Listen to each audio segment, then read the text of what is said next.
dari Qt Creator, seperti terlihat ada juga list objeknya dan purpose object dan debug monitor. Untuk program transisi panel, perpindahan panel itu seperti yang saya sebelumnya tadi bilang, dia tinggal memencet tombol yang diinginkan aja.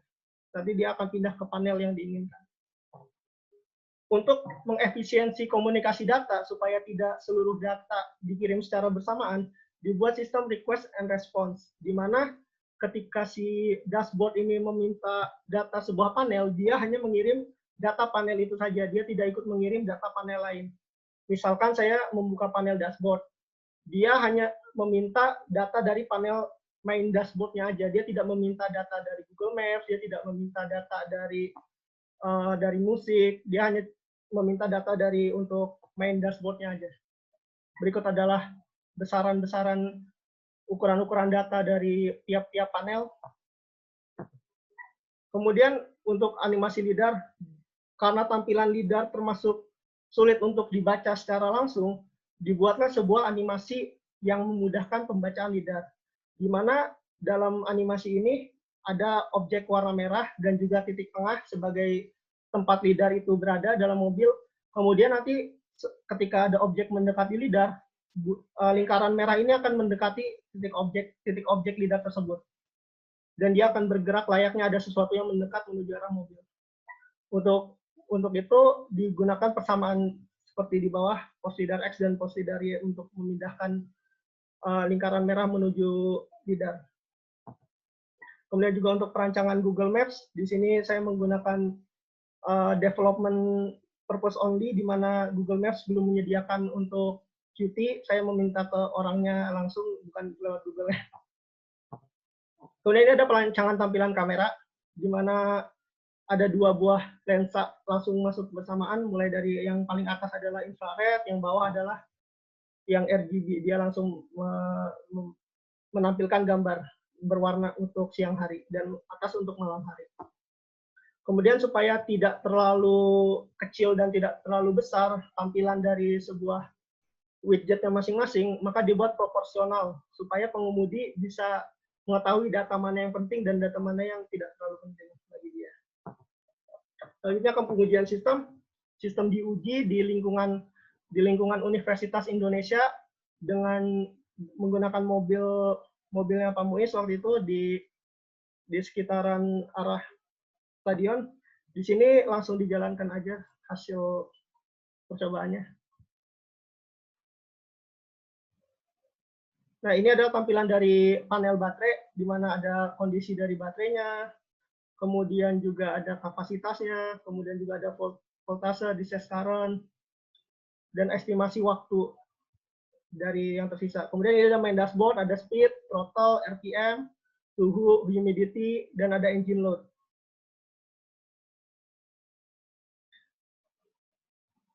Kemudian ada Google Maps, di mana dia bisa mengecilkan dan memperbesar, kemudian menggeser, namun dia belum tersedia untuk sistem navigasi.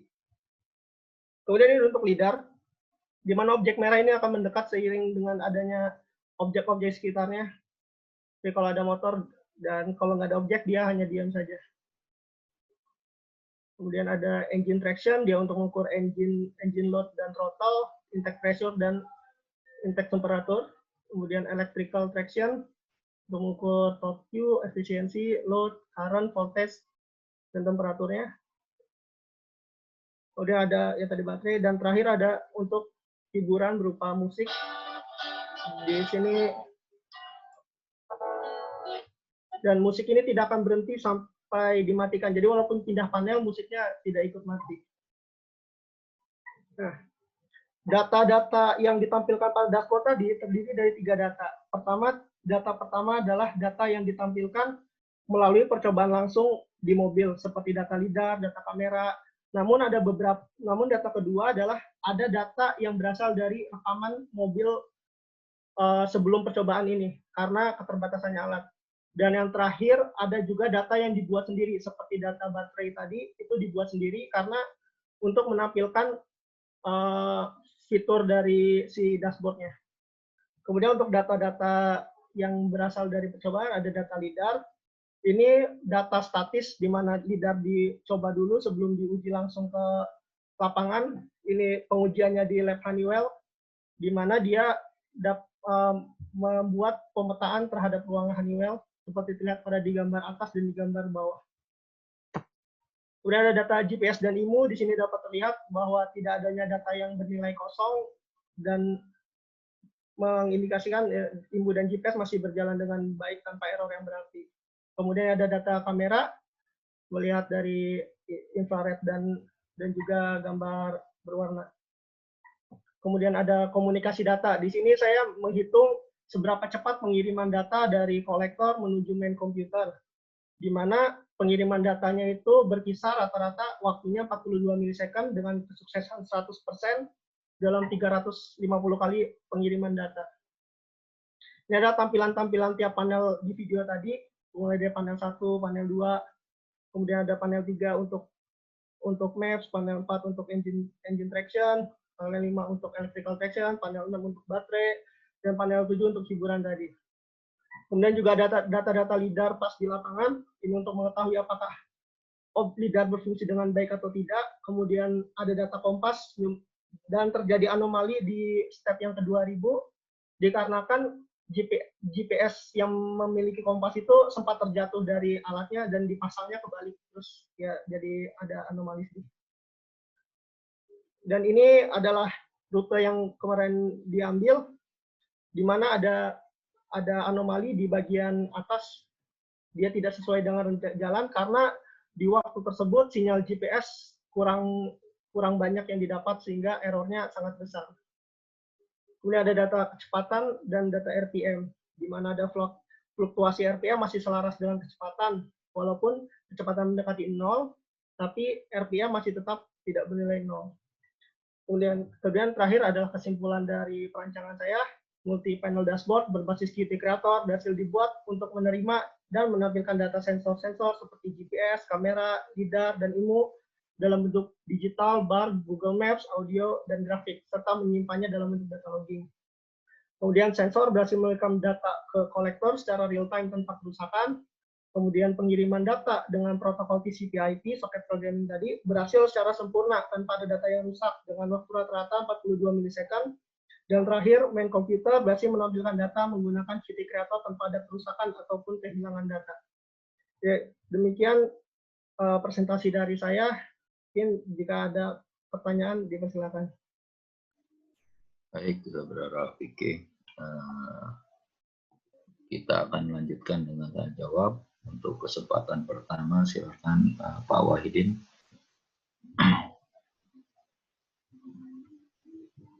Siap. Ya. Tolong tampilkan judul dong, jangan tampil terima kasih. Oh iya, Pak.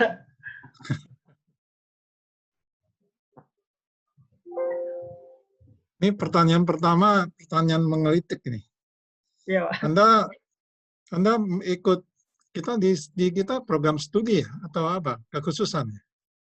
Peminatan. Bidang kekhususan. Hah? Peminatan ya? Ya. Anda peminatannya apa? Kendali, Pak. Kendali ya. Menurut Anda nih, tugas akhir Anda, tugas skripsi Anda itu hubungannya dengan kendali bagaimana ya?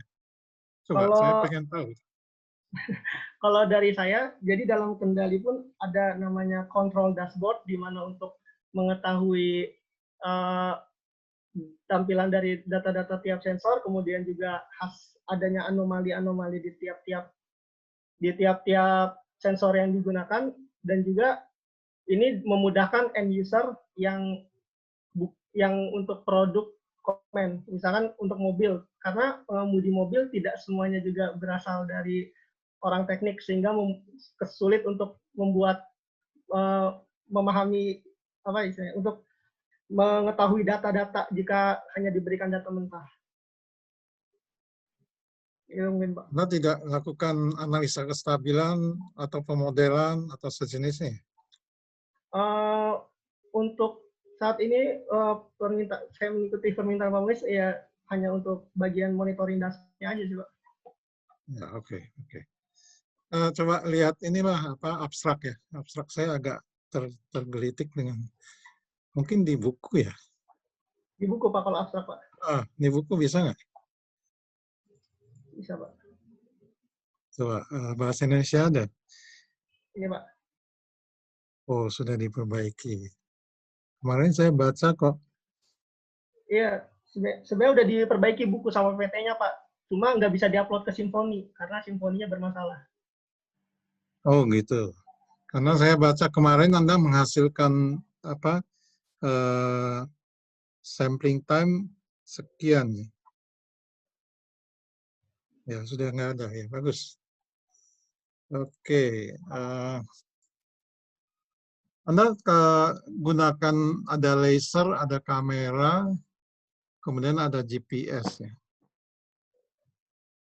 Nah tadi kan di sebagian software kan ada 2 bagian tuh. Iya Pak. Nah, ini dulu deh. Sekarang ya tadi mana? Ini Grabber ini kan sebetulnya prosesor juga kan ya? Iya, dia dalam single board computer. Mirip seperti Single board Raspberry. komputer. Ya. Nah, ada main komputer, ada Grabber. Tadi Ya. di bagian software kan ada bagi dua bagian. Iya. Satu pakai ROS, yang satu pakai Qt Create. Nah, mana di mana itu? Tadi saya nggak nangkep tadi. Coba tadi yang 2 bagian. Untuk ROS itu digunakan untuk mengambil data LiDAR, GPS dan IMU, kemudian mengkoleksi datanya ke Grabber, kemudian mengirimkan datanya. Itu semua yang nge-handle adalah ROS. Sedangkan Qt Creator jadi ROS itu adanya di Grabber. Iya, ada di Grabber aja, Pak. Di main komputer nggak ada ROS-nya, Pak. Kalau di main komputernya? Hanya Qt Creator-nya aja, Pak. Qt Creator berarti bekerja dengan Ubuntu? Iya, dengan Ubuntu, Pak. Dua-duanya Ubuntu juga, Pak. Grabber juga pakai Ubuntu. Jadi dalam hal ini ROS-nya sebagai apa ya? ROS itu kan operating system juga kan? Iya, dia operating system yang berjalan di atas Ubuntu-nya. Jadi kenapa pakai ROS ini? Sebenarnya untuk dari LiDAR-nya. Jadi awal saya skripsi ini saya dikasih RT LiDAR, namun referensi untuk membaca LiDAR oleh perusahaan pembuatnya ini hanya diberikan menggunakan ROS. Jadi karena itu saya menggunakan ROS juga untuk keseluruhan bagian Grabber ya, Pak. Oke, ya mungkin saya kurang ngerti dengan ROS-nya. ROS-nya run di atas Ubuntu. Kenapa Anda pilih Ubuntu ya, bukan yang lain ya? Ubuntu kan Unix ya? Linux ya, sorry. Iya. Linux kan ada yang lain juga ya.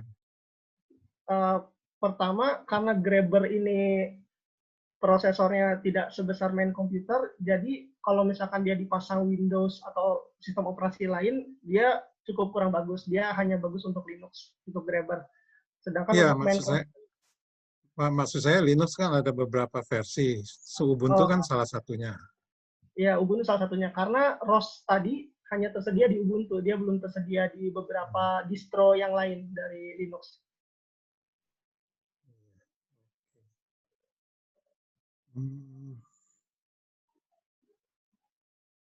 Kalau bisa ditampilkan tadi sistem software-nya gimana ya? Yang mana? Coba nanti. Yang ini, Pak. Ya ini ya. Jadi di ROS-nya dia yang sebelah kiri, Pak, yang ngambil data IMU, data GPS, data LiDAR. Ya. Terus setelah collect dia kirim ke komputer utama. Oke. Jadi dalam hal ini di dashboard itu kan LCD display ya? Iya, Pak. Di dalam LCD display-nya nggak ada prosesor ya? Artinya nggak Anda kendalikan dengan software ya? Dikendalikan juga, Pak. Karena itu juga berupa komputer. Dia ada sistem operasinya juga. Pakai laptop saya dia itu jalan. Berarti komunikasi antara main komputernya dengan dashboard-nya itu sebetulnya komunikasi antar komputer ya? Iya, lebih mirip komunikasi antara dua buah komputer, Pak. Itu basisnya apa ya? Basisnya komunikasi, direct communication ya? Apa? Iya, termasuk direct communication, Pak. Pakai soket programming tadi. Pengirimannya. Ya. Saya nggak ngerti soket. Oke, Pak Ferry, sementara itu dulu. Terima kasih. Ya, baik. Terima kasih, Pak Wahidin. Baik, berikutnya saya ingin tanya ya. Sebentar, tadi ya, Anda ini sistemnya kan ada main komputer, terus ada tadi bisa ditunjukkan nggak Kak ininya tadi ya? Ya ini Pak yang untuk Gambar yang paling atas ya Pak. yang ada lengkap. Nah ini ya. Ya, jadi ada grabber, ada main komputer, ada main dashboard. Ya, ini nanti dalam aplikasinya ini semuanya harus ada dong ya. Iya Pak. Jadi ada 3 komputer nih di dalam, ada prosesor, ada 3 prosesor nanti ya di dalam. Ada dua prosesor aja sih Pak, cuma grabber sama main komputer. Main komputer ini menampilkan main dashboard Pak. Oh gitu. Ya. Ya. Nah nanti berarti ini main komputernya itu harus ditempatkan di kendaraan ya. Iya Pak.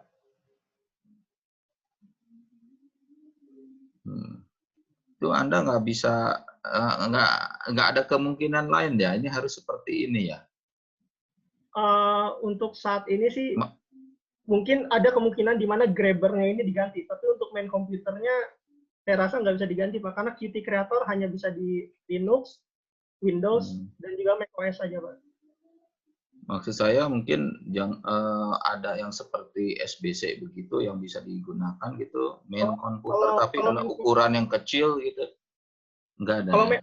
Kalau main komputer bisa pakai SBC Pak, bisa pakai NUC, ini juga kan masuk komputer kecil Pak, yang digambar saya ini. Itu juga bisa Pak. Nah, ini SBC itu ada yang kemampuannya bisa menyamai main komputer ini ya? Jadi sebenarnya alasan kenapa saya memisahkan antara grabber sama main komputer itu untuk mengurangi beban dari komputernya. Sebenarnya bisa digabungin, cukup satu main komputer aja Pak, nggak ada grabber. Tapi ntar jadi berat, makanya saya pisahin. Jadi main komputer ini tidak perlu memiliki performa yang tinggi-tinggi sekali untuk menampilkan dashboard tadi.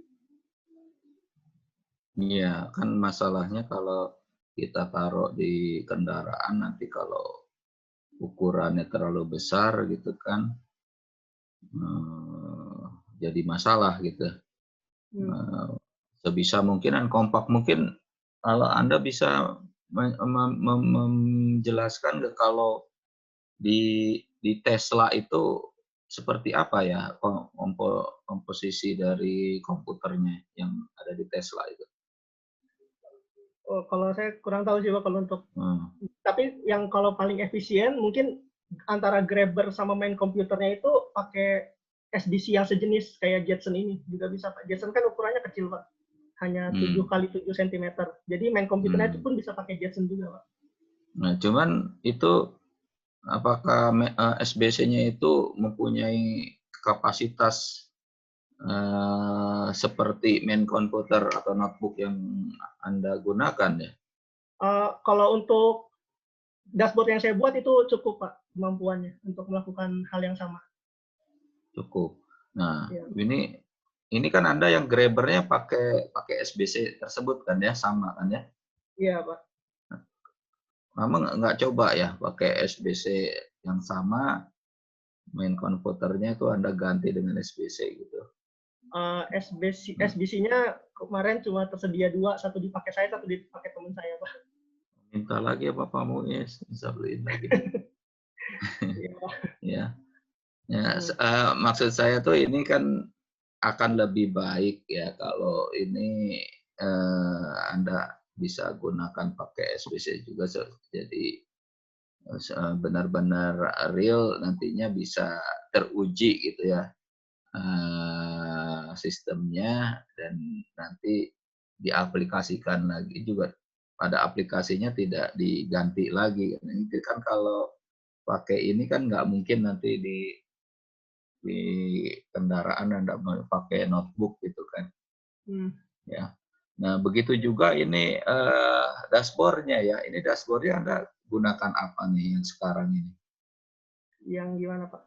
Yang main dashboardnya ini, displaynya. Displaynya Display yang ada gunakan ini apa ini? masih, kalau saat ini masih pakai layar laptop saya pribadi sih Pak. Layar laptop kan, ya kan? Ya maksud saya nanti, ya ini mungkin nanti di Pak Muiz ya. Karena ini kemungkinan besar akan diaplikasikan mobil listrik yang sebenarnya gitu. Ya. Ya. Oke. Nah terus ini kenapa ya Anda pakai Qt ini kok bisa gitu ya? Kalau kemarin banyak masalah ya sebelumnya pakai Raspberry. Sebetulnya ada apa dengan Qt ini ya? Apakah dia kenapa dia bisa gitu lebih baik dari dulu Anda gunakan apa ya Raspberry dan lain-lain? Oke Pak, kenapa lebih baik? Sebenarnya Qt ini juga bisa dijalanin di Raspberry juga Pak, dijalanin di Raspberry, dijalanin di Jetson, dijalanin di Odroid, itu bisa di SBC bisa. Namun dia ini memiliki beberapa fitur utama seperti yang namanya konsep read round, di mana dia ini bisa mengatur FPS-nya secara mandiri. Kayak misalkan size datanya terlalu besar nih, dia FPS-nya bisa dipercepat, tapi ketika dia dalam tidak ada perubahan data, dia FPS-nya bisa menurun dengan sendirinya, sehingga itu tidak membebani terlalu besar untuk sebuah komputer. Kedua, bahasa pemrograman dia menggunakan bahasa C, dan juga ketika dia di-compile, dia masuk ke bahasa low level, sehingga tidak terlalu berat juga untuk beban komputer. Jadi Qt ini untuk tampilan yang sangat kompleks, dia hanya membutuhkan performa yang bisa dibilang tidak terlalu besar untuk sebuah komputer. Makanya jarang terjadi hang atau jarang mati, dan setupnya juga termasuk cepat. Gitu, Pak.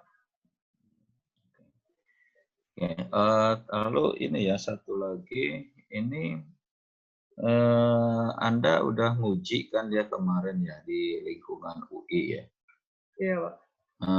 Itu sampai kecepatan kendaraan berapa ya di ujinya itu? Dan tidak ada masalah gitu sampai apa Anda coba juga belum kecepatan tinggi, apakah ada terjadi masalah atau tidak? Jadi percobaan ini ada 2 kali, Pak. Pertama percobaan sensor, kedua percobaan full dengan dashboard. Untuk percobaan sensor itu dicoba paling cepat di atas motor. Saya berdua sama teman saya itu hanya sampai kecepatan 40 km per jam. Untuk sensor kamera, sensor GPS, sensor lidar itu masih berfungsi dengan baik, Pak. Kemudian tes yang kedua itu bersama Pak Muiz, Pak. Dia waktu itu, jadi saya duduk di bagasi belakang, pintu bagasi belakangnya dibuka, dan saya madep ke belakang sama teman saya, Yo Panji, sambil megangin barangnya, terus Pak Muiz jalanin mobilnya. Jadi karena waktu itu percobaannya kurang aman, jadi waktu itu nggak terlalu ngebut juga sih, Pak. Mungkin hanya sekitar 60 atau 50 km, Pak, paling cepat. Kalau menurut pengamatan Anda gitu ya, itu mungkin orang lain gitu dengan sensor yang spek sensor yang Anda gunakan itu kira-kira mampu sampai kecepatan berapa ya kendaraan ya nantinya ya? Ada pernah ada yang mencoba nggak gitu dengan spek peralatan Anda ini atau dari spek dari sensor-sensor tersebut sudah pernah dinyatakan kemampuannya dalam dalam posisi bergerak itu bisa sampai kecepatan berapa ya? Untuk beberapa sensor seperti kamera sama GPS itu cukup, untuk kendaraan bergerak cepat itu masih kebaca, Pak. Waktu itu saya pernah nyoba di kendaraan 100 km per jam, itu masih bagus untuk kamera sama GPS. Namun yang paling masalah ini untuk lidar, Pak. Lidar ini dia sekitar 60 km itu datanya udah agak nggak kebaca gitu, Pak. Karena mungkin objek-objeknya juga untuk ruangan terbuka masih sulit untuk dibaca. 60 km. Padahal ini yang lidar ini yang sangat krusial ya, itu kaitannya kan dengan keselamatan itu ya. Nah ini menurut Anda bagaimana ya mengatasinya ya? Apakah harus Anda ganti sensor lidar ya dengan yang lain? Iya, Maksud saya itu kalau kita lihat yang Tesla ya, Tesla itu kan mobil kecepatan tinggi, dia pakai lidar juga kan ya? iya Pak. Ya. Nah, kok bisa gitu mereka gitu, Tesla gitu? Iya, Ada perbedaan apa gitu dengan sensor Anda gitu? untuk lidarnya Tesla itu, jadi saya udah nyoba 3 lidar Pak, mulai dari lidar A1 sampai ini yang paling terakhir dari RP lidar, ini RP lidar S1. Lidar A2 waktu yang saya coba itu hanya bisa sampai kecepatan 40 km per jam aja Pak. Sedangkan yang S1 ini bisa 60 km per jam. Tapi yang dipakai oleh Tesla itu lidar Velodin Pak. Itu harganya agak lebih mahal sih Pak. Jadi kalau emang ingin secepat Tesla, mungkin lidarnya yang diganti Pak. Oh iya, nanti minta sama Pak Muiz ya. Iya Pak. Oke, dari saya cukup mungkin Pak Muiz ada komentar atau pertanyaan, silakan Pak Muiz. Nah, kalau dari saya nanti diskusi biasa lagi Pak, offline. Ya ini udah lumayan sih, cuman satu lagi tuh untuk si Qt-nya jadi server belum bisa, harus bisa juga. Karena kalau dia di set sebagai klien, takutnya nanti begitu pas lagi ada yang ngumpulin datanya banyak, dia nggak bisa harus diprogram terus si monitornya. Idealnya kan si monitor ini ya sebagai pasif aja dia terima data tampilin, dia bisa juga ngirim data juga. Cuman ya idealnya sih tadi begitu ada yang ngirim data, nah dia bisa langsung record di Qt-nya bahwa ini bisa dikirim perintah gitu. Atau bisa dikirim ataupun bisa juga model perintahnya perintah broadcast. Misalkan kalau klik tombol lampu nyala gitu, nanti kirim broadcast ke semua yang ada di list pengirimnya, yang ngirim ke Qt. Nanti dari situ kayak model scan ya. Jadi begitu ada data yang penting langsung kalau seandainya si node-nya atau si kliennya itu merasa ini datanya dia bisa langsung respon. Oke, itu aja dari saya. Ada lagi tuh Pak tadi atau saya kembali lagi Pak tadi? Ya, mungkin Pak Wahidin masih ada Pak Wahidin.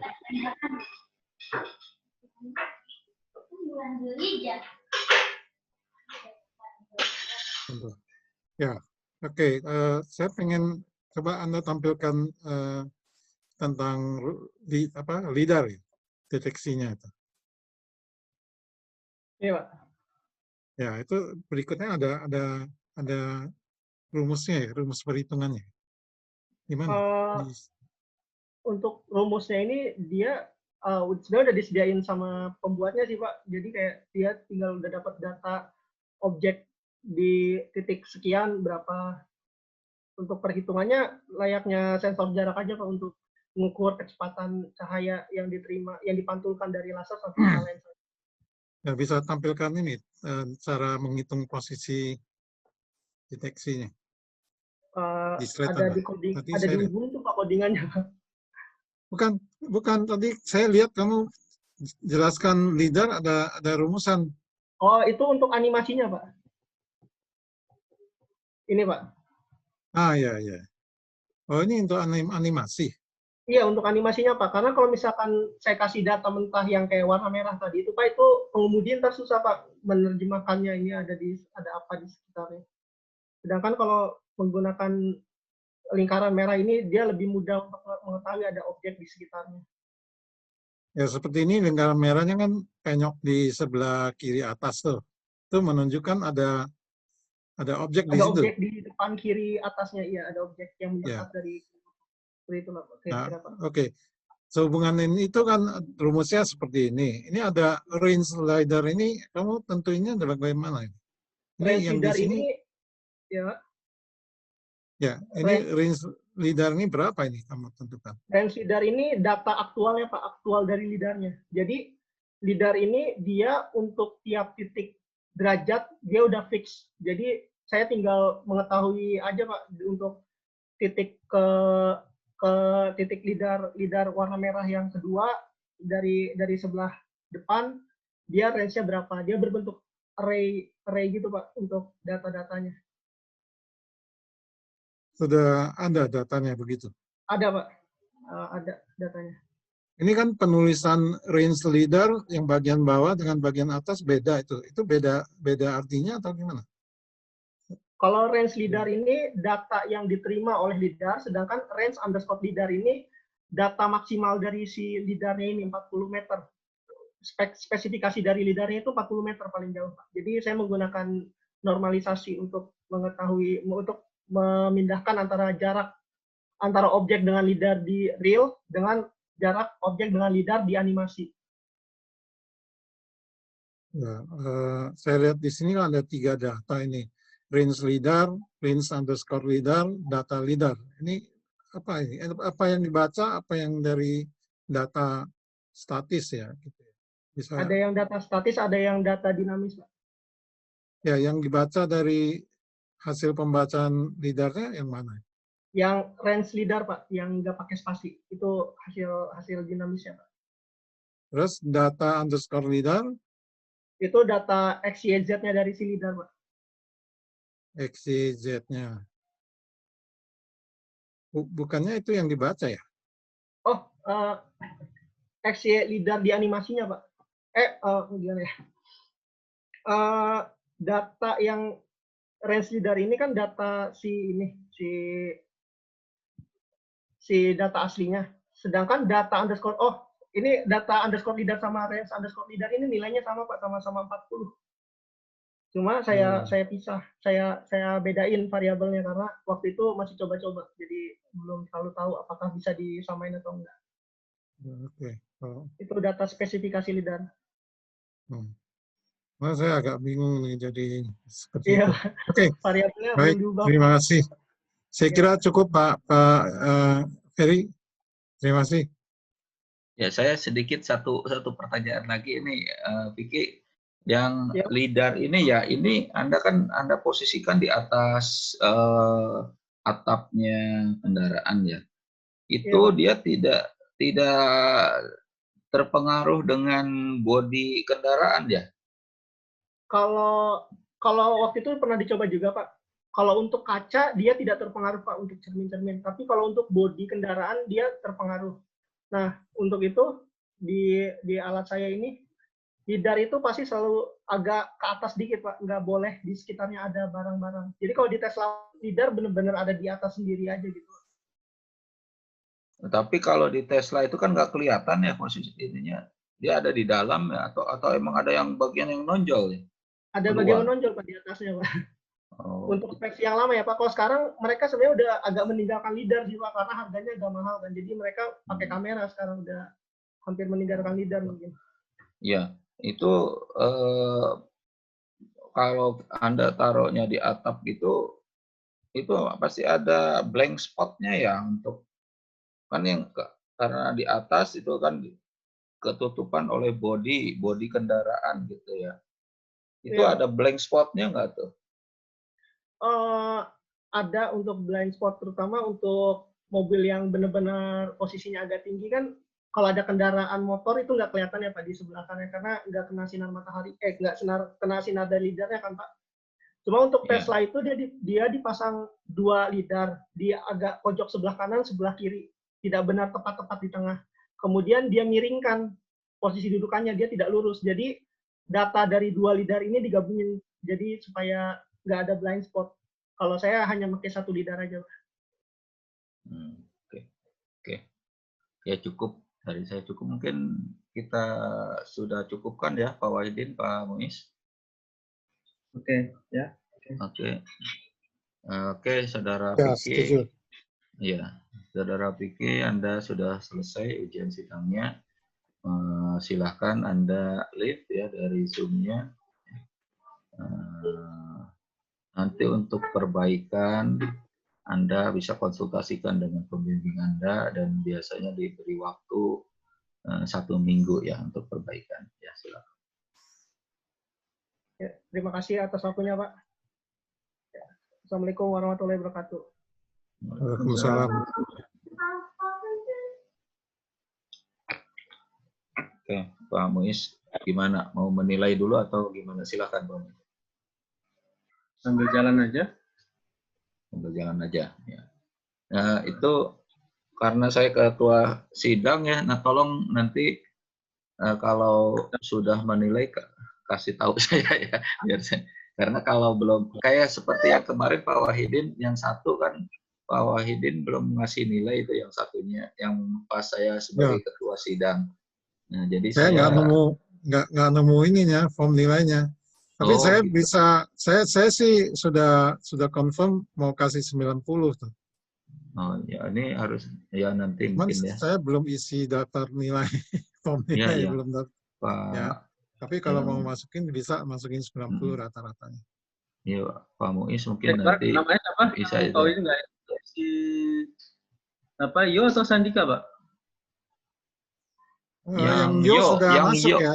Yang Yo sudah saya masukkan. Oh iya, yang Sandika, yang saya sebagai ketua sidang ya. Oke. Ya. Sandika. Saya langsung masukin ya si Irfan ya, berikutnya ya. Iya, ya. Ya.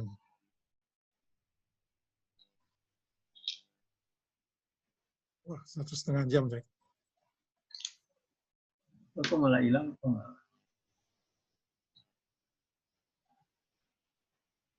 Oke, Irfan, silakan di-share screen-nya. Mic-nya jangan lupa dinyalain. Oh ya. Tes audio, Pak. Kedengaran?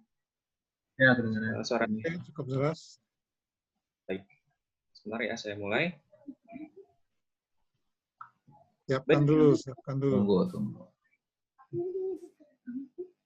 Ya, siap, sudah kasih tahu. Anda. Siap. Irfan sudah siap? Oke. Sudah. Baik, Bapak-Bapak penguji, Pak Wahidin dan Pak Muiz. Berikutnya kita akan menguji Saudara Irfan Budi Satria, NPM 1606908312 dengan judul skripsinya Sistem Driver Assistance dengan visualisasi sensor dan objek sekitar menggunakan deep learning pada mini PC. Ya, Anda diberi waktu 15 menit untuk presentasi ya, lalu nanti dilanjutkan dengan tanya jawab. Nah ini PowerPoint-nya, PPT Anda udah ada nomor halaman nggak ya? Ada, oke. Ya, silakan dimulai. Baik, izinkan saya mulai. Assalamualaikum warahmatullahi wabarakatuh. Perkenalkan, saya Irfan Budi Satria. Di sini akan mempresentasikan skripsi saya, yaitu Sistem Driver Assistance dengan visualisasi sensor dan objek sekitar menggunakan deep learning pada mini PC dengan pembimbing yaitu Bapak Dr. Abdul Muiz. Pertama-tama saya akan jelaskan mengenai latar belakang penelitian saya, yakni dalam kondisi berkendara, pengemudi memiliki keterbatasan informasi hanya dari panel instrumen atau dashboard dan penglihatan si pengemudi itu sendiri. Hal ini memiliki kelemahan, yakni pengemudi dapat lengah terhadap potensi kerusakan sistem dan juga blind spot penglihatan. Apabila lengah, bisa membahayakan diri sendiri maupun orang lain. Maka di industri otomotif kini sedang gencar dikembangkan driver assistance system untuk memudahkan pengemudi dalam melihat dan mengkomprehensi lingkungan sekitar maupun kondisi kendaraan. Contoh-contoh driver assistance system yang sudah dikembangkan adalah deteksi dari jalan, deteksi hazard, parking assistance, blind spot detection, bahkan untuk mengetahui kondisi dari pengemudi dan juga teknik automation seperti cruise control. Yang ingin saya bawakan dalam penelitian ini adalah dua kiri di atas, yakni deteksi jalan dan juga hazard recognition.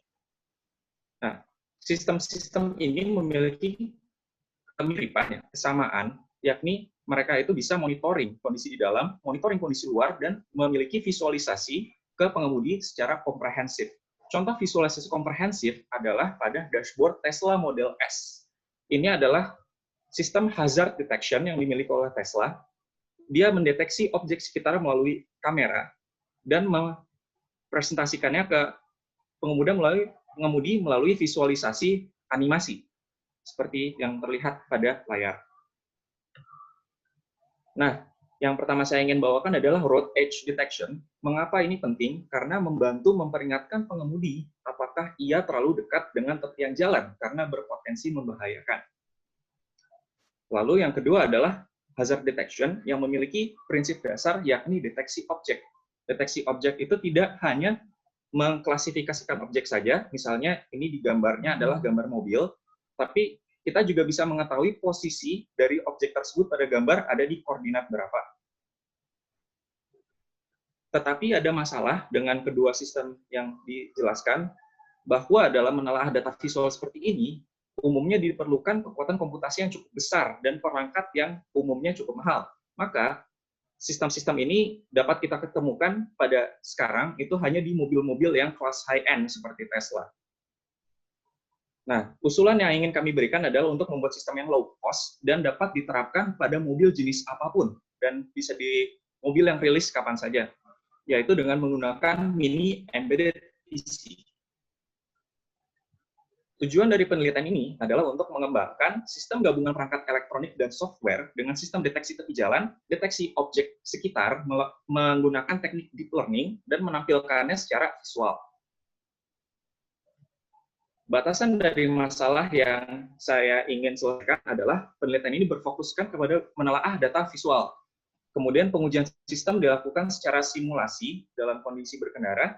Lalu, dikarenakan sistem berbasis mini PC, maka difokuskan untuk mendapatkan performa yang sebaik mungkin, metode yang se-efisien mungkin. Kemudian, visualisasi masih belum bisa dibandingkan dengan Tesla, masih bersifat sederhana. Lalu, dilakukan juga data internal monitoring, namun tidak dilakukan pengontrolan sistem kendaraan secara langsung. Metodologi yang digunakan adalah, pertama, membuat sistem pendeteksian tepi jalan yang efisien menggunakan pengolahan citra, membuat sistem pendeteksian objek sekitar menggunakan deep learning, membuat sistem pembacaan data internal, dan terakhir adalah membuat tampilan visual dan menganalisa performa rancangan sistem. Ini adalah flowchart dari penelitiannya keseluruhan, yakni sistem mendapatkan dua sumber data, yaitu dari kamera dan dari sensor internal. Data dari kamera akan diteruskan melalui deteksi objek dan deteksi tepi jalan, sementara sensor data akan diproses, dan keduanya nanti akan divisualisasikan pada sebuah GUI yang ditampilkan ke pengemudi. Baik, itu adalah permasalahan dan solusi yang kami ingin berikan. Selanjutnya adalah studi perangkat pendukung dari penelitian ini, yakni terdiri dari vision, dari sensor kamera, deteksi jalan, deep learning, deteksi objek, dan juga internal sensor. Pertama-tama saya mulai dari sensor vision atau kamera. Prinsip kerja kamera pada dasarnya adalah mentransformasikan koordinat 3D ke 2D. Koordinat 3D adalah koordinat nyata dalam diagram Euklidean. Jadi ada sumbu X, Y, dan Z. Itu oleh kamera akan ditransformasikan ke bidang gambar yang memiliki koordinat X dan Y. Cara membuat transformasi 3D ke 2D dengan rumus transformasi kamera yaitu X kecil atau koordinat 2D sama dengan parameter intrinsik dikali parameter ekstrinsik atau transformasi homogen dari kamera dikalikan dengan X besar atau koordinat 3 dimensi. Lalu untuk teknik deteksi jalan sendiri memiliki 3 tahap yang saya sunting dari penelitian yang telah berlangsung sebelumnya, yaitu yang pertama menentukan region of interest, atau titik-titik di mana kita mengambil tepian jalan, melakukan algoritma pencarian titik, dan kemudian menggambar si garis tepian jalan tersebut pada gambar yang sebelumnya. Untuk deep learning sendiri, sebelumnya saya ingin bahas mengenai neural network, atau dasar dari deep learning. Dalam neural network itu mensimulasikan cara kerja otak manusia atau neuron dengan cara membuat artificial neuron. Dalam artificial neuron kita mempunyai input yang akan dikalikan dengan bobot-bobot, kemudian input berbobot itu akan kita sumasikan dan dilanjutkan kepada fungsi aktivasi.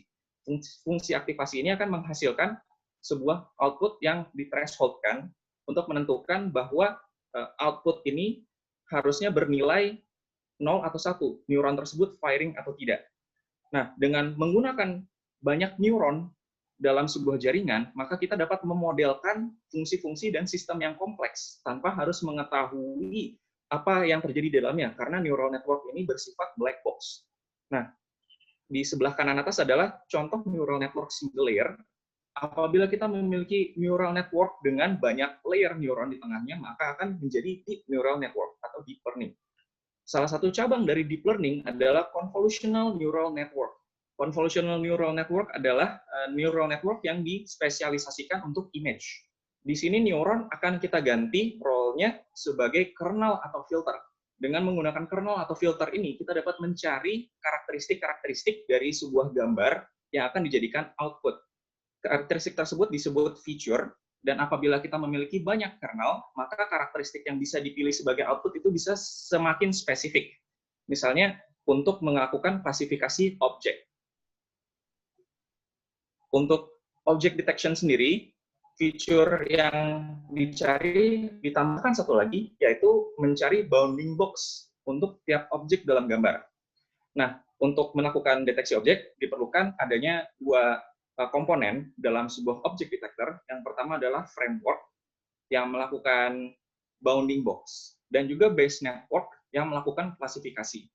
Untuk framework yang saya pilih dalam penelitian ini adalah framework SSD dengan base networknya MobileNet. Selanjutnya untuk sensor internal, pengambilan data internal mobil dilakukan dengan unit sensor grabber yang didesain berbasis microcontroller STM32.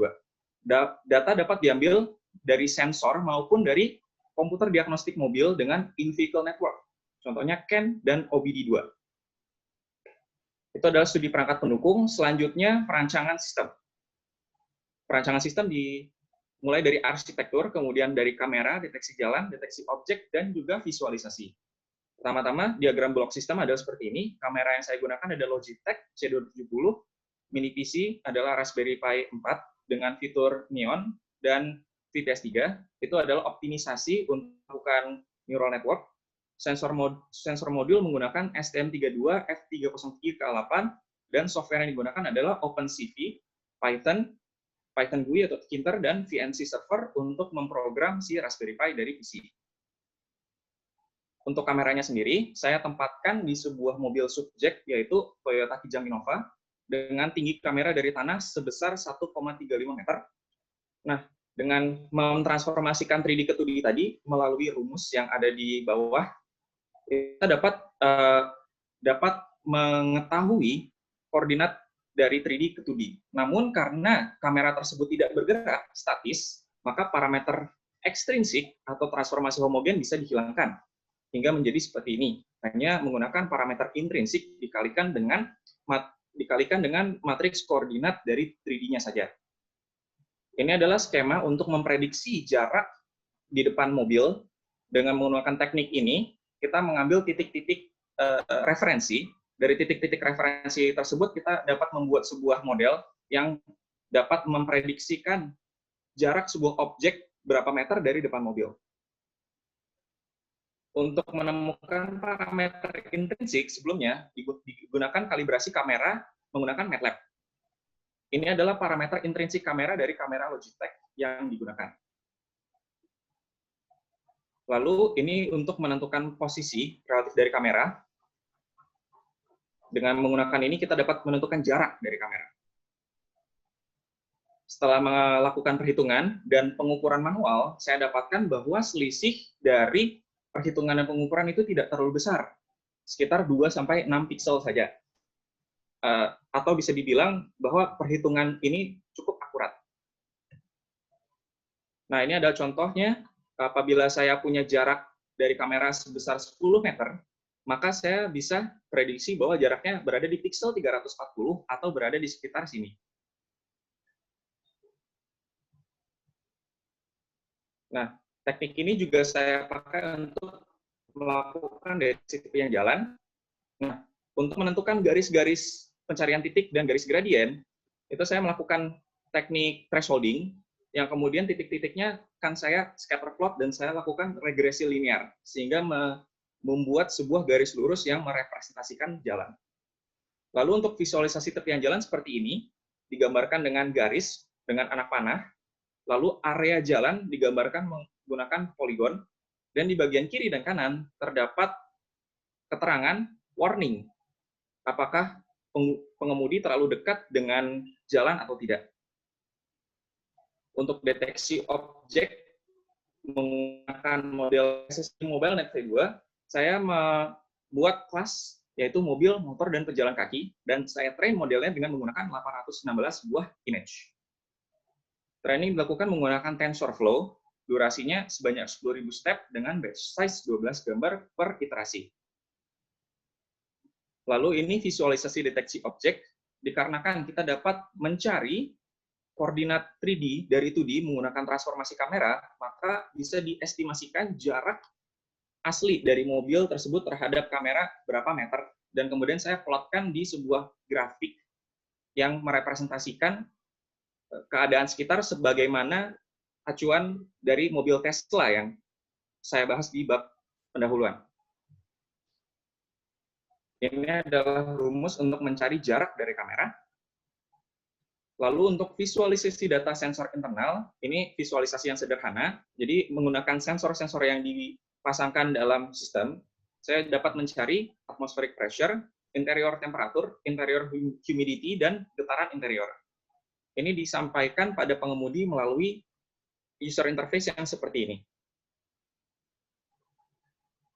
Baik, itu adalah perancangan.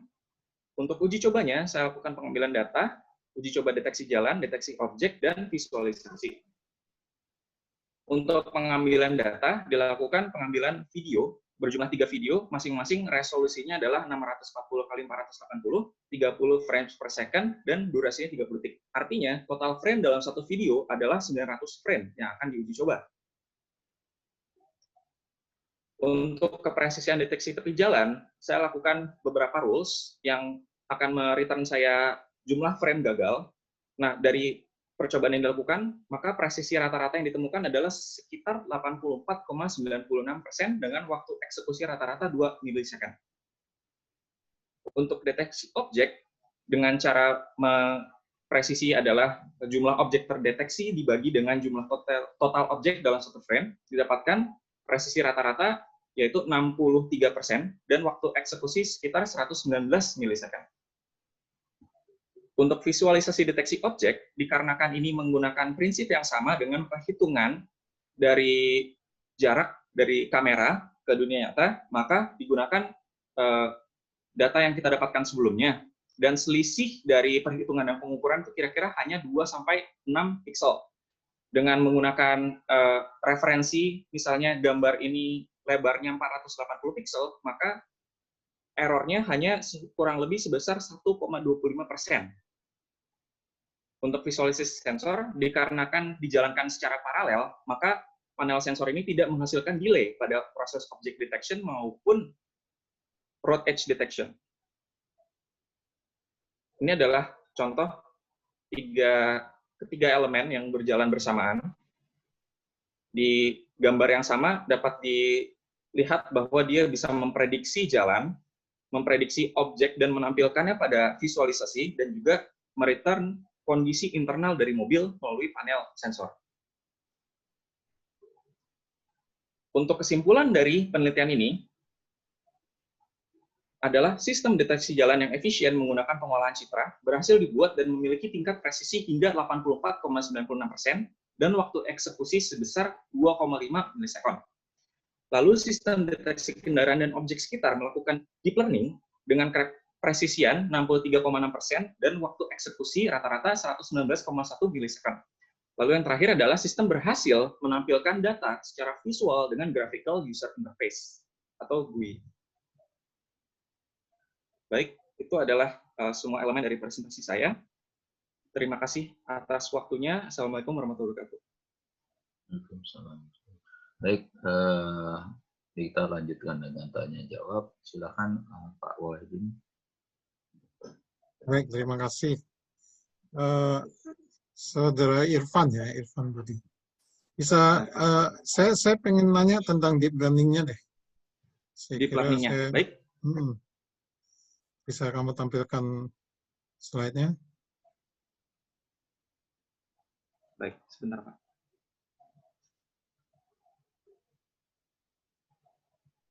Deep learning.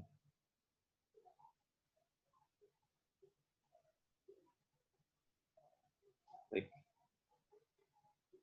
Untuk di presentasi ini ada beberapa yang belum saya tunjukkan, tapi saya tambahkan di lampiran.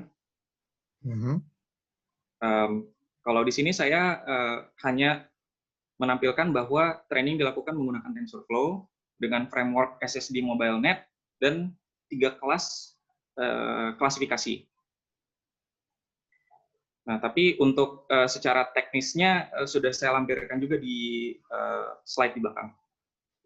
Kira-kira ada pertanyaan? Kamu lampirkan juga, saya baru terima skripsi kamu, nggak sempat saya baca gitu. Kenapa kok telat ya? Buku skripsinya kenapa telat? Saya ingin upload ke Symfony dari kemarin, cuman kemarin itu servernya error. Jadi saya kirimkan ke Pak Muis langsung. Tapi batasan untuk upload kan sudah jauh sebelumnya kok, baru kemarin upload. Oke, nggak tahu apa. Saya pengen tahu ini apa namanya deep learning kan Anda harus learning dulu kan, berarti ada training. Betul. Setelah training kamu harus tes dulu, harus apa mencoba apakah sudah bisa reliable, baru bisa kita gunakan gitu ya. Anda bisa ceritakan nggak langkah-langkah yang Anda lakukan itu? Data apa yang Anda pakai untuk training?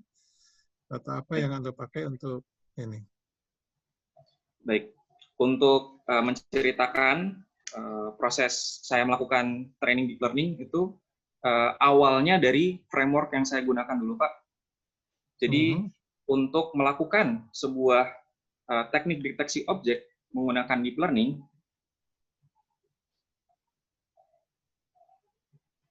mungkin pertanyaan saya sangat lebih detail ya. Kan namanya deep learning ini kan algoritma, sehingga ada data yang kamu masukkan ke sana. Datanya apakah ini image?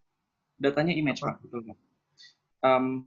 Jadi saya ingin menceritakan. Jadi awalnya kita mengetahui bahwa feature yang dicari alias output dari model deep learning sendiri adalah class label untuk setiap bounding box, atau kita melakukan klasifikasi image, dan juga kita melakukan pencarian dari bounding box atau pencarian koordinat dari si masing-masing objek.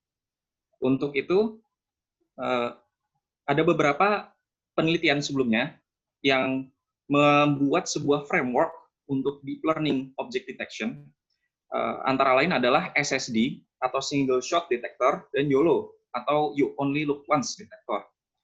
Dan juga kita membutuhkan base network atau classifier yang melakukan image classification. Jadi object detection framework-nya sendiri itu adalah untuk melakukan pencarian bounding box. Nah, sebelum saya menggunakan SSD, saya lakukan perbandingan dulu untuk SSD dan teknik YOLO sendiri. Sebentar.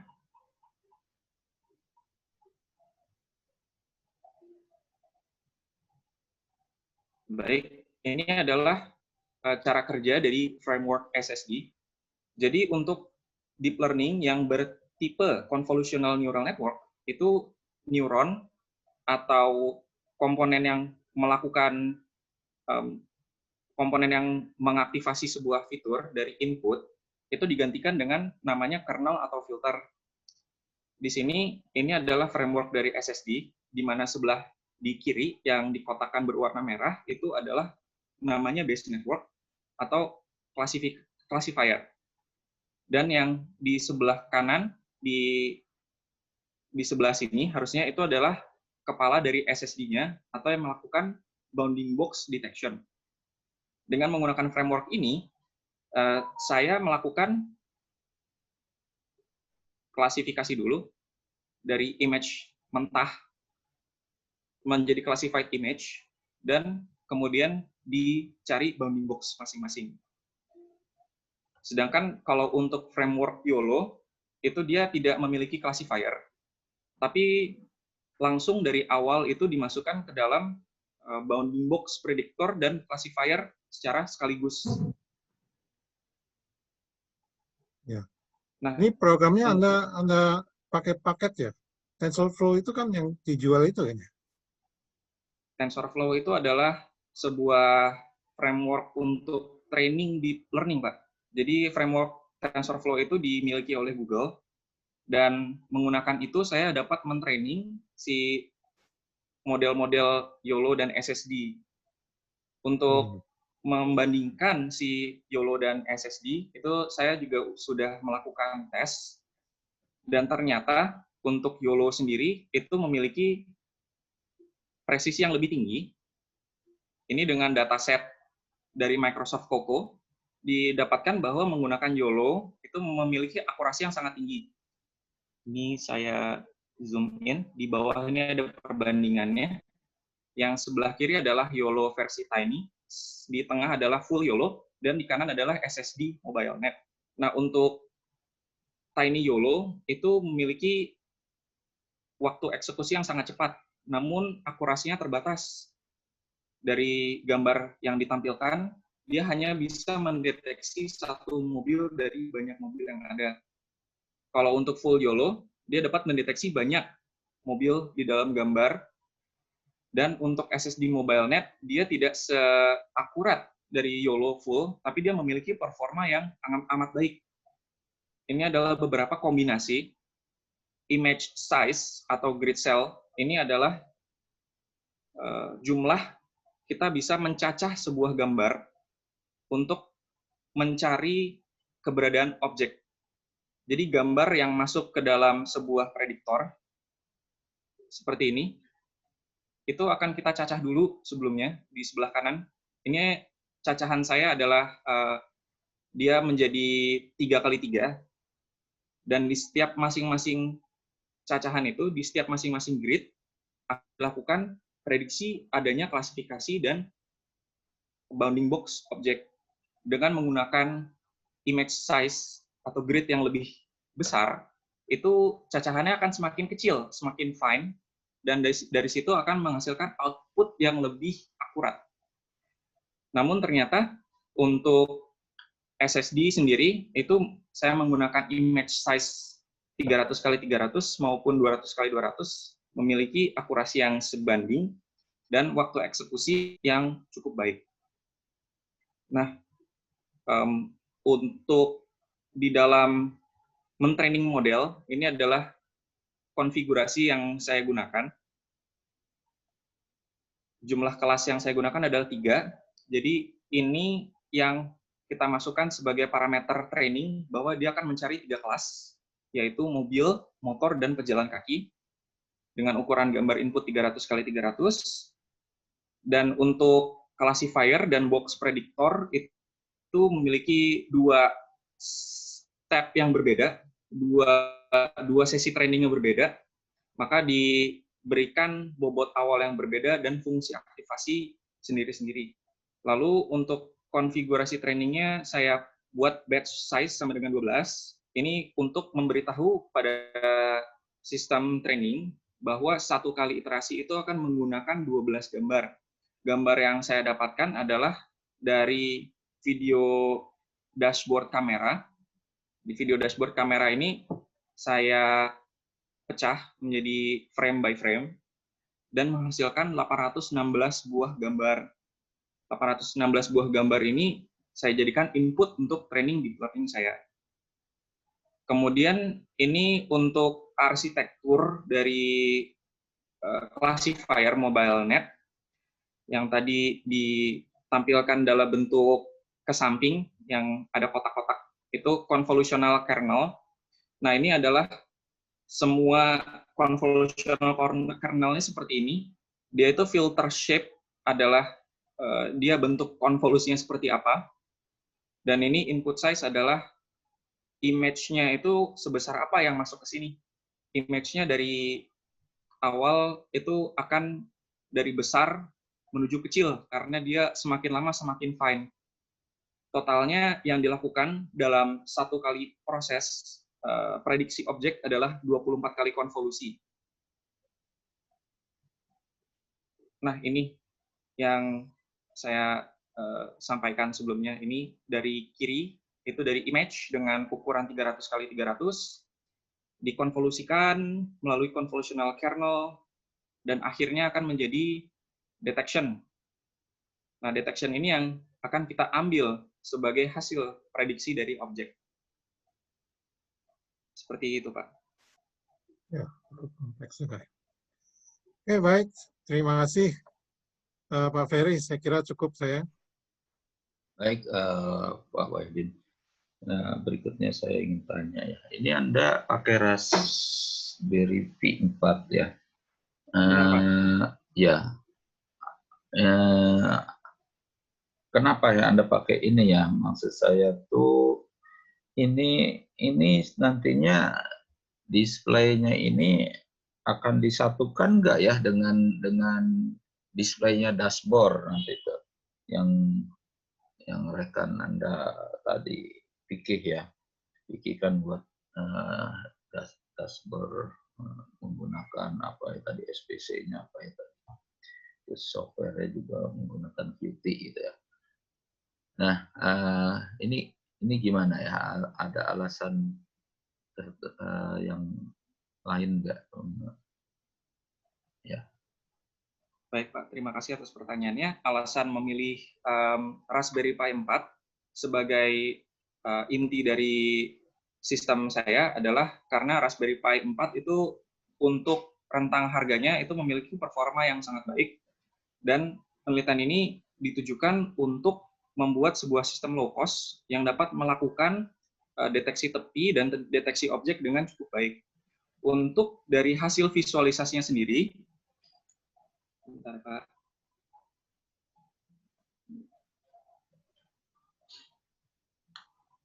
Nah, untuk hasil visualisasi ini adalah program Python yang terpisah, dan nantinya tentu saja bisa dibuat untuk disambungkan ke display, dan display tersebut bisa jadi sebuah dashboard custom yang dimuatkan pada mobil.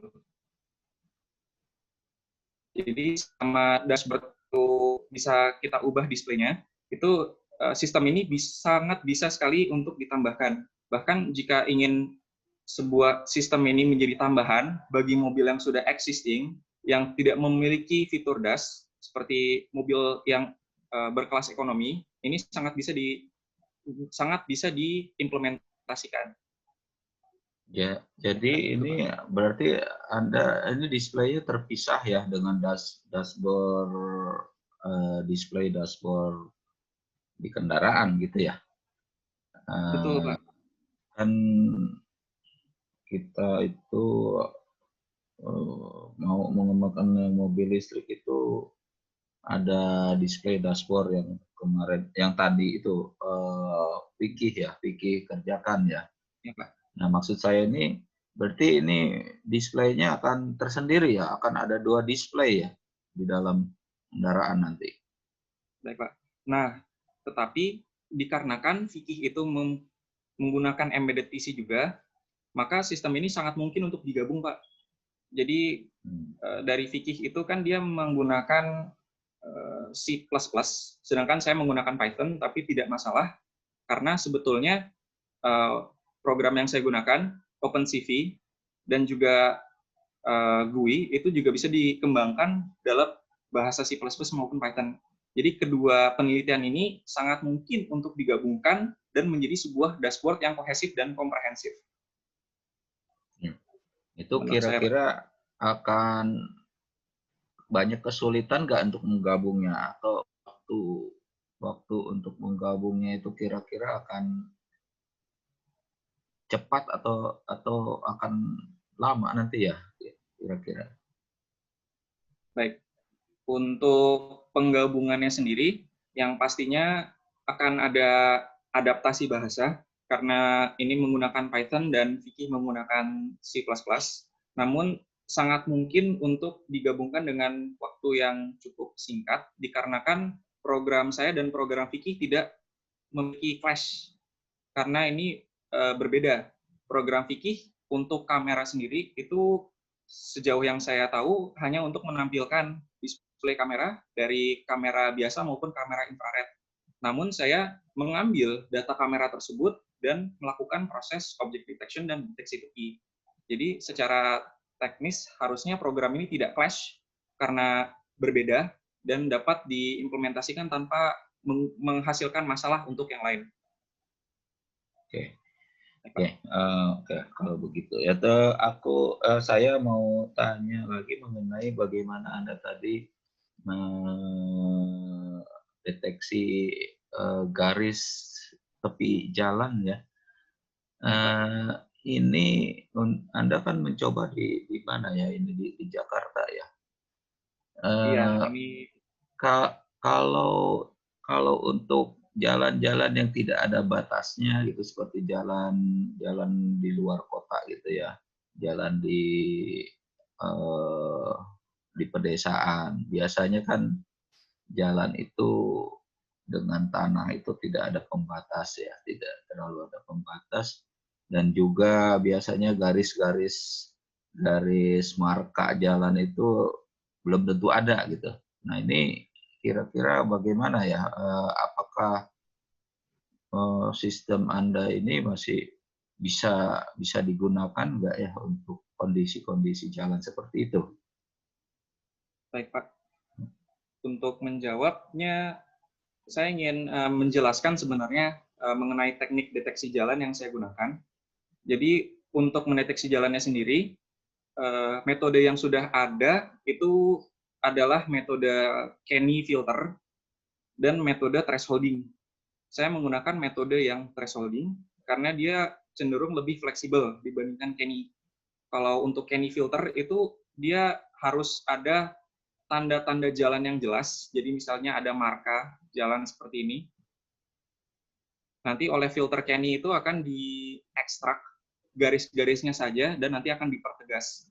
Namun untuk metode thresholding ini caranya agak lebih tidak konvensional. Jadi pendeteksian dilakukan seperti ini.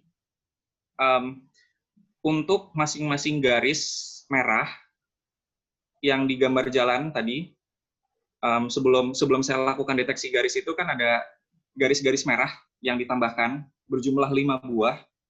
Itu saya namakan garis 0 sampai dengan garis 4. Nah, kemudian garis-garis itu saya ambil data gambarnya, yakni berupa intensitas pixel, saya ubah ke grayscale dan saya normalisasi. Dengan cara menormalisasi, maka sistem cenderung tidak sensitif terhadap perubahan warna. Karena warna jalan itu juga nantinya akan disamakan, akan diatur untuk warnanya bisa uniform. Nah, kira-kira gambaran dari proses deteksi jalan itu seperti ini. Awalnya saya punya sebuah garis yang dia memiliki grayscale informasinya.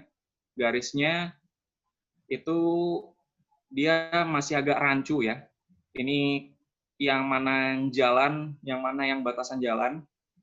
Nah, saya normalisasi sehingga warnanya uniform. Terus saya lakukan filter nearest neighbor untuk mengekstraksi fitur-fitur yang stand out. Kalau misalnya untuk di tepi jalan itu biasanya fitur dia itu akan menjadi lebih terlihat, lebih signifikan setelah diberikan nearest neighbor filter. Nah, kemudian saya lakukan thresholding. Thresholding ini memiliki threshold yang dapat diatur untuk memenuhi kondisi jalan dan didapatkan bahwa di sini ada beberapa fitur yang terlihat seperti ujung-ujung jalan. Di sebelah kiri itu diambil yang garis-garis di sini, itu saya jadikan dia tepi kiri, dan di kanan, karena ada satu garis di sini, saya ambil ini sebagai tepi kanan. Begitu pula untuk garis-garis yang lainnya. Dan kemudian hasil dari pendeteksian tepi itu, apabila diplot akan seperti ini. Dan saya bisa lakukan regresi linear untuk membuat gradien, garis gradien, garis lurus. dari atas ini ke bawah sini, dan garis yang hasil perhitungan ini akan saya jadikan sebagai bentuk dari jalan. Nah, ini ada beberapa rules yang saya tambahkan juga.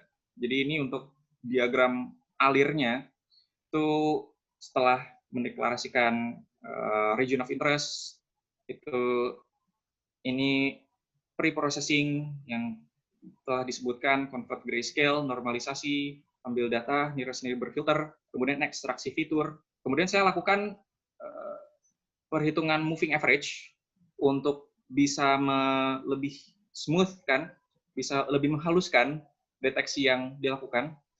Moving filter average dilakukan 2 kali, lalu baru setelah itu saya lakukan deteksi adanya bahaya di kiri atau kanan. Dengan melakukan teknik ini, dan bukan teknik Kenny yang secara spesifik mengambil garis langsung pada jalan, maka teknik yang dilakukan pada penelitian ini cenderung lebih fleksibel dan mungkin bisa digunakan untuk jalan-jalan yang tidak memiliki marka, seperti jalan di perumahan atau jalan di perkampungan, asalkan threshold-nya kita atur dulu. Threshold-nya, karena ini threshold yang relatif untuk jalanan kota. Misalnya kalau untuk jalanan di pedesaan, dia memiliki warna yang lebih terang dan kecoklatan, itu threshold-nya kita atur sedikit agar dia bisa lebih kompatibel dengan jalanan di pedesaan. Seperti itu, Pak. Ya, justru itu saya ingin tanya mengenai menentukan threshold tadi itu. Ya, ini kalau yang saya tangkap berarti Anda threshold itu Anda tentukan untuk spesifik keadaan jalan tertentu ya. Misalnya di perkotaan threshold-nya segini, di pedesaan begini, berapa threshold-nya. Nah, ini berarti Anda belum bisa otomatis ya untuk menentukan threshold-nya ini ya. Maksud saya mana ya, bisa otomatis gitu. Pokoknya kalau Anda masuk ke pedesaan, dia otomatis threshold-nya pindah gitu. Itu bagaimana ya? Bisa memungkinkan seperti itu enggak? Untuk saat ini, sayangnya untuk threshold itu belum saya implementasikan yang pengubahan otomatis. Namun, sebuah solusi yang saya terpikirkan adalah untuk membuat prediktor menggunakan machine learning. Kita akan train dia dengan jalanan kota dan juga threshold recommended. Kemudian kita akan train dia dengan jalanan desa dan angka threshold yang recommended. Dan kemudian machine learning tersebut bisa dijalankan setiap kali, misalnya ada data GPS. Di data GPS tersebut, pengemudi itu dia memasuki area di luar kota misalnya. Nah, ketika memasuki area di luar kota itu, sistem akan otomatis menjalankan prediksi threshold yang baru berdasarkan data dari GPS, dia memasuki daerah seperti apa. Misalnya daerah pedesaan yang mungkin jalannya tersebut masih belum jalan standar yang seperti perkotaan. Seperti itu, Pak. Oke, baik. Oke, terima kasih. Dari saya cukup. Mungkin ada lagi dari Pak Wahidin atau Pak Muiz? Dari saya tidak ada. Cukup. Ya, Pak Muiz silakan kalau ada. Udah, dari saya udah. Oh, sudah. Dari Pak Wahidin cukup, ya. Pak Wahidin? Saya cuma mau tanya, ini dia program silakan. studinya apa ini? Peminatannya apa ini? Dari Irfan, Anda peminatannya apa ini? Saya peminatannya teknik kendali. Teknik kendali ya? Tapi kelihatannya nggak ada yang dikendalikan. Anda mengendalikan diri sendiri nih. sorry, cuma bercanda. Terima kasih Pak Ferry. Ya, terima kasih Pak Wahidin. Baik, kalau begitu saya tutup ya. Ujian Anda selesai, Saudara Irfan. Dan nanti untuk kalau ada perbaikan-perbaikan Anda bisa konsultasikan dengan pembimbingnya.